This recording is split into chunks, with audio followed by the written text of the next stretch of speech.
Via Roma a Serravalle di Vittorio Veneto sarebbe una via, anzi è una via bellissima, ultimamente rovinata da delle macchie di catrame, conseguenza dei lavori fatti in loco. Parliamo di questo con il nostro ospite.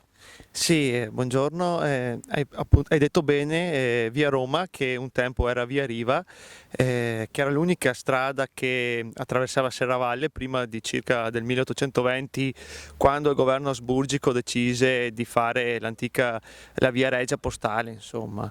E questa via presenta dei palazzi storici del 1500, del 1600, termina a nord con il Castrum, che fu sistemato dai Da Camino nel XII secolo, e sapete benissimo inizia con Palazzo Todesco, che è stato appena ristrutturato, e l'antica loggia di Serravalle che sono posti su Piazza Flaminio, sulla bellissima Piazza Flaminio.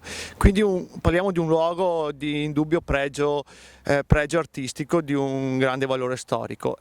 Sappiamo che è una vecchia via e, come tutte le vecchie vie, ha bisogno di una manutenzione costante. Sì, ebbene, questo è la manutenzione che viene fatta nel 2016 col catrame.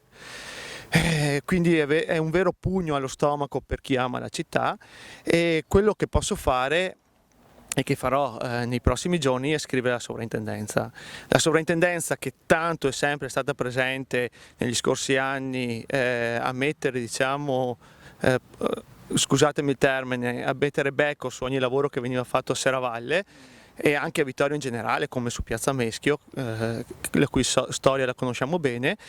Voglio sapere se la sovrintendenza appunto è informata di questo scempio estetico che si è perpetuato a Serravalle. È un bellissimo quartiere che negli ultimi anni è stato rimesso a nuovo e che è un patrimonio di tutti noi e che dobbiamo salvaguardare.